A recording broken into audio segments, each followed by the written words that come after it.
Welcome to our State of the Schools 2021. What an unexpected, wild, controversial, crazy year it's been. And we're not done yet. For State of the Schools this year, I'm going to attempt to provide you with some important information about our schools. And then on each of the next several evenings, we're going to release new stories via video that highlight our amazing students and staff members who, even during the pandemic, are thriving and doing really cool things. Our mission in Worthington Schools is to empower a community of learners who will change the world. To empower is to give authority to, ownership, a voice. Our community is our 10,600 students, our 1,350 staff members, and the 62,000 residents of our school district.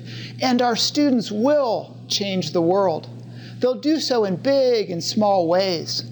They'll publish books, they'll create original pieces of music, they'll speak on social justice and work diligently to create a brighter future. Our students will change the world. To accomplish this mission, we have 4 guiding vision statements. We will engage each student with diverse opportunities to maximize every student's potential. We will provide a safe environment where every student can grow intellectually, emotionally, socially, and physically. We will provide consistent communication and promote dialogue with our community. And we will be responsible and transparent with our community resources. These are our guiding principles. You know, today it's been just over a year since Governor DeWine shut down all schools in Ohio due to the oncoming pandemic. When schools shut down and we were all forced to stay home, you know, the truth is we were woefully unprepared. I'd not yet even heard of the computer program Zoom. It was a situation we had never considered. I'm incredibly grateful to our educators in Worthington who provided education as best they could. Educators who found ways to get students computers and Wi-Fi access and to continue to serve students food. We were in crisis mode, and our team in Worthington pulled together to help students and families. It was less than perfect for sure, and we would learn and grow from it. But publicly, I want to thank our teachers and support staff for their work. When school began in August, we experienced the significant challenges that we're still attempting to navigate. Orders from public health, recommendations from public health, often conflicting guidance between public health departments just a few miles apart, but across county lines. Our families in Worthington have voiced very different ideas on what the correct path forward should be. Our staff has even been split on the best way to educate students during a pandemic. 12 months in, and the debate continues. It seems like every day there's a new curveball, a new restriction or a restriction lifted, new rules from the Ohio High School Athletic Association or the State Department of Education, a new study out that shows something different. Without question, this has been the most difficult year of my career, and I think the career of all educators. We recognize it's been equally difficult for our parents and our community. Throughout the pandemic, we've attempted to do what we thought was best for our students and the community in every decision that has been made. If I look back in retrospect, I think we got some things correct, and we missed the mark on others. But I promise you, we've worked tirelessly to try to do the right thing. We've educated students this year remotely, and we've educated in hybrid. Both have been relatively successful, which again is a credit to our teachers and our support staff. Our grades 1 through 8 growth data indicates that in reading, our students grew at levels similar to pre-pandemic learning. There is some slight decline in math growth from previous years, but overall, we're encouraged by the learning that has continued.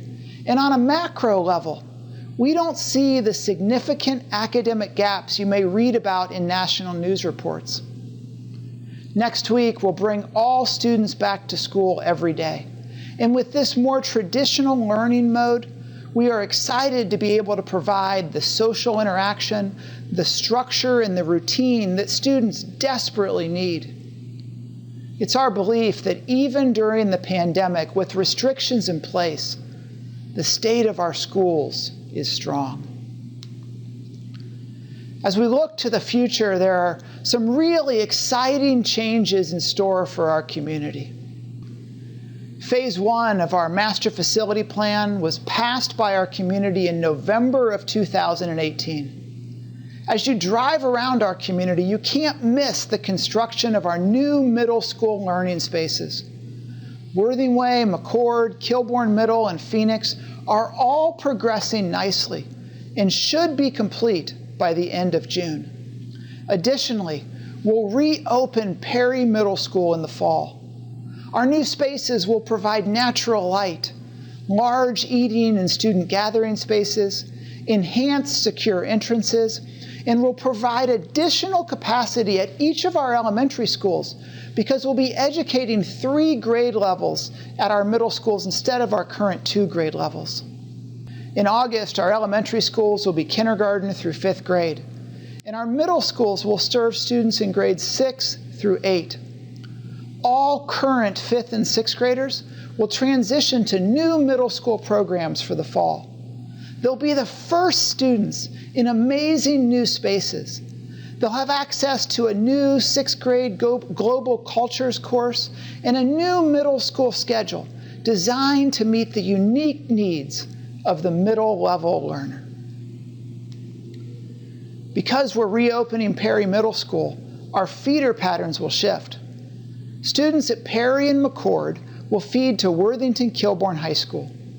Students at Kilbourne and Worthingway will feed to Thomas Worthington High School. Brookside Elementary, Bluffsview Elementary, and Slate Hill Elementary will move to the new Perry Middle School, while Wilson Hill Elementary School will move to the redesigned Worthingway Middle School.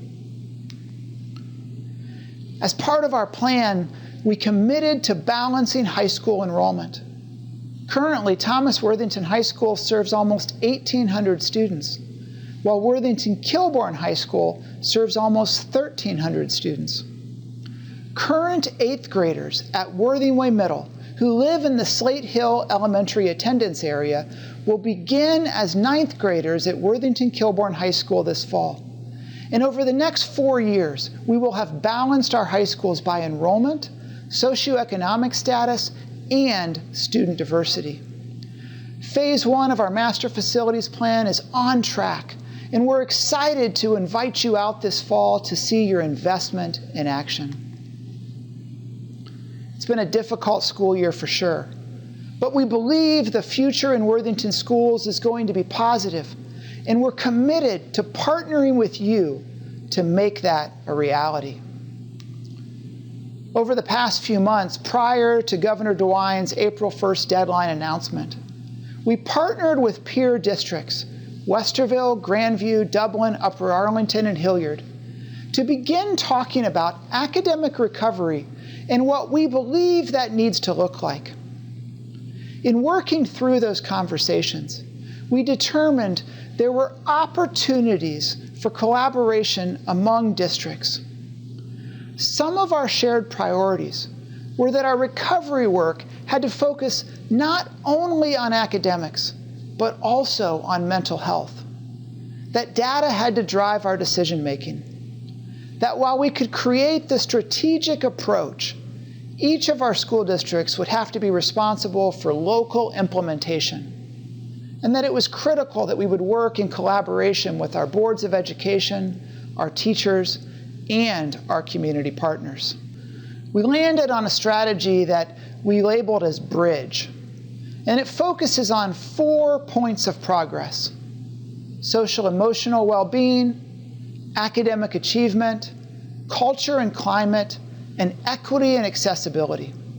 By prioritizing these 4 core points, we want to say in a public way that academic achievement post-pandemic requires a holistic response with an equal commitment to capturing lost learning opportunities, while also recognizing the mental health impacts. Over the next few months, you'll see Worthington work to respond with plans to help our students in each of these areas. Additionally, as a school district, we're committed to ensuring we are promoting an environment of inclusive excellence for all of our students, staff members, and families. We're evaluating policies, structures, processes, and educational opportunities to make sure they are free from bias and discrimination, and that they affirm the rich diversity of our community. Toya Spencer was hired last summer as our Director of Diversity, Equity, and Inclusion, and she is helping all of us as we work to create a better and more inclusive Worthington Schools. While Phase 1 of our Master Facilities Plan focused on rebuilding our middle schools and balancing our high school enrollments, we recognize that we have many schools in Worthington that were built in the 1950s and the 1960s that are nearing the end of their useful life. A new task force has been assembled to review the work from 2018 and to make recommendations for the next phase of our facility improvements. This task force has met twice thus far, and you'll be invited to provide your input via community meetings, both later this spring and next fall. Our plan will be to seek community approval for the next phase of improvements in November of 2022. As you're aware, Worthington Schools is a very large community organization. As our district budget planning progresses, we're taking the recent state budget proposal released by the governor into consideration. The proposal restores state foundation funding to pre-pandemic levels, and it expands student wellness and success funds targeted toward meeting the physical, social, emotional, and intellectual aspects of the whole child. Federal COVID relief funds covered a majority of our increased technology and maintenance needs during our hybrid and remote learning. And we are actively planning how to best utilize the remaining relief funds as we bring students back full-time. In comparison to our revenue outlook in October, this is really positive news. That said, this update does not change the trajectory of our financial path in a meaningful way. Long-term projections of state funding are mostly flat, while our expenses for our district are growing modestly. This increases the need for local tax dollars into the future. At this point, I want to say thank you. This presentation was designed to provide you with an overview of our school year, the good and the bad, and what we believe will be our shared positive future in Worthington. Thank you for sticking with us during this pandemic. Thank you for supporting our teachers and helping to educate our children. Thank you. In Worthington Schools, we live by the simple statement, be kind to kids. We want each child in our school district to have a trusted adult or many trusted adults who they know care about them and believe in them. As we bring all students back to school next week, you'll see our educators live this statement out in meaningful ways. We believe it's worth it. For State of the Schools, we want you to check back each night this week to see our amazing students and staff. We'll release a new video on Facebook, YouTube, and our Worthington Schools website at 7 p.m. each night. You won't want to miss them. Thanks for investing in Worthington Schools.